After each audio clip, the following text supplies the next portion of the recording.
Hello from base camp at the Big House and welcome to Wisdom Trek. This is Guthrie Chamberlain, your guide to wisdom. This is day 3 of our trek and we will continue to investigate the tools needed for a successful wisdom trek. As I mentioned in prior episodes, I'll strive to be transparent and authentic in all of our podcasts. I welcome you into our camp and trek and thank you for joining us today. Now, I may not always present a perfect podcast, but I will provide you with valuable content in an excellent manner. Today we are recording our podcast from our studios at the Big House in Marietta, Ohio. It's been a beautiful but slightly warm week for mid-spring in Ohio, and it sure makes me want to be outside on a trek for myself. Growing up on an apple orchard in a small farm, even after working indoors most of my adult life, I still yearn to be outside, working in the dirt and enjoying nature. If you'd like to learn a little bit more about me, check out wisdom-trek.com about Wisdom Trek. We are continuing to consider what tools or equipment we need in order to have and ensure an enjoyable wisdom trek. Yesterday, on day 2, we looked at the core, the fundamental tool, which is love, which encapsulates all the remaining 8 tools that we will consider. I do want to mention that while the podcast that you listen to each day will be very similar in nature to the journal entries, you may want to review the journal entries as they also include pictures, tweetable sayings, and free downloadable PDF documents or tools that will be helpful along our journey. You can access those tools from the free resources page at wisdom-trek.com. On day 2, I challenged you to visualize your life as a wheel, with love being the hub of that wheel, and the remaining tools or attributes as the spokes stemming from a perfectly round hub. If you have not listened to the previous episodes, day 0 through day 2, I would encourage you to listen to those podcasts or read the journal entries for those days. Another analogy that I used was that we need to consider the attribute of love in our lives as our backpack on our trek, which contains all the other tools or equipment that we may need for a successful wisdom trek. The backpack is an essential component, for without a backpack, the trek of life would be much more difficult, if not impossible. The remaining spokes on our wheel or tools in our backpack are joy, peace, patience, kindness, goodness, faithfulness, gentleness, and self-control. These attributes should be manifested in our lives in the same manner that an apple tree would bear its fruit. So today, we will inspect the tool or attribute of joy. Joy is a deep, abiding, internal sense of satisfaction, even when all conditions are not perfect and life at times is out of control.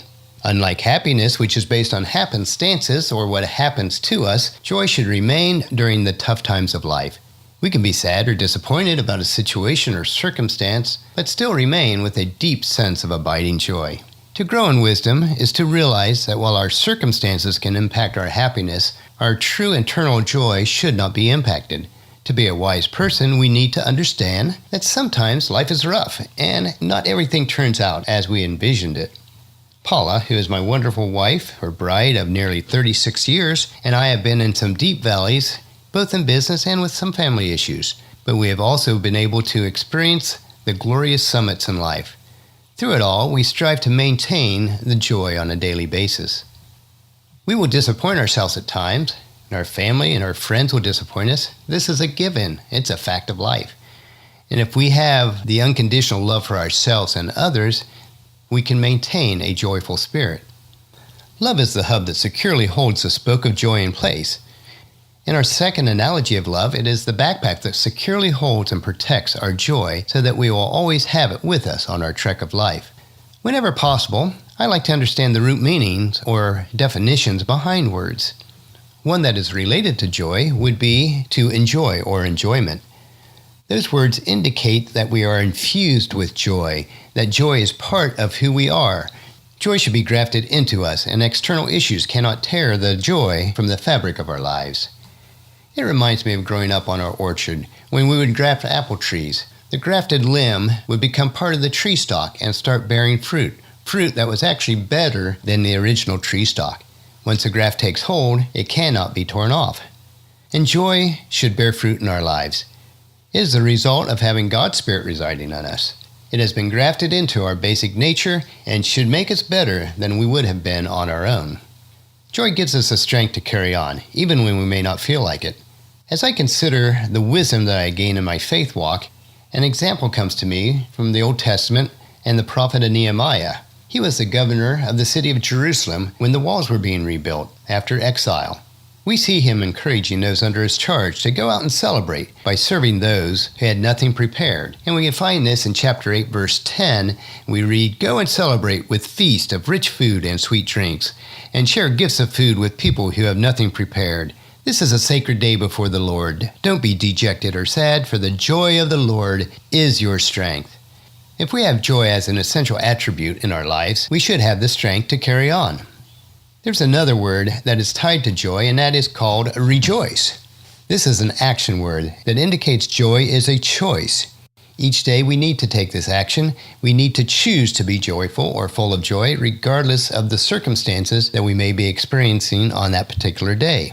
As we continue our analogy of preparing for our daily trek, each day we will need to make a conscious decision that we pick up and put on our backpack, which is love.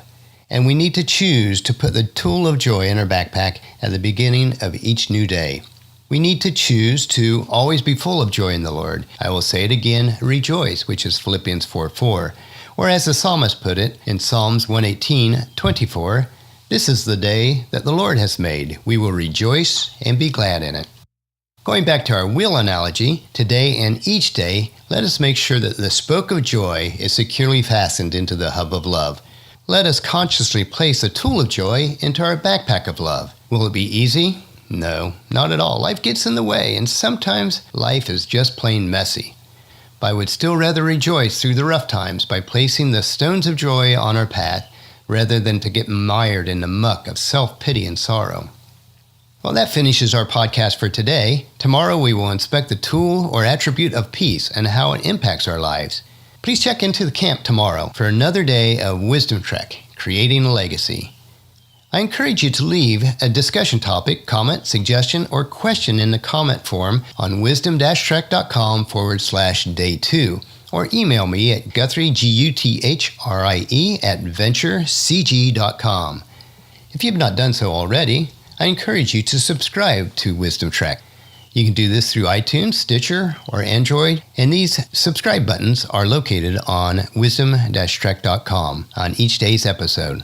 And I'd encourage you, if you would, to leave us a rating on each episode and spread the word to everyone you know to join us on our Wisdom Trek. I thank you for that. As we trek together, let us always live abundantly or fully, love unconditionally, listen intentionally, learn continuously, lend generously, lead with integrity, and leave a living legacy each day. Well, this is Guthrie Chamberlain reminding you to keep moving forward, enjoy the journey, and create a great day. See you tomorrow.